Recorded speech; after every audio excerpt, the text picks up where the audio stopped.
Magandang hapon sa atin lahat. Ngayon, nandito tayo sa Mindanao Avenue. Pauwi na tayo mga idol. Ayan, nandito tayo sa Mindanao Avenue ngayon. Medyo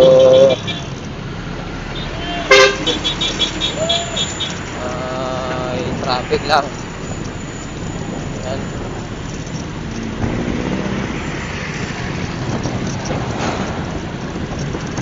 Ingat tayo mga idol. Lalo na sa mga nagmamaneho. Ingat po tayo lahat.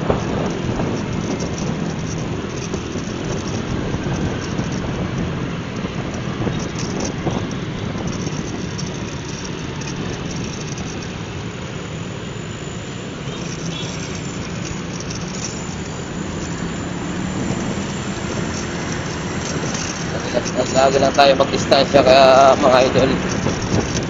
Distansya lang tayo, huwag tayong masyadong tututok.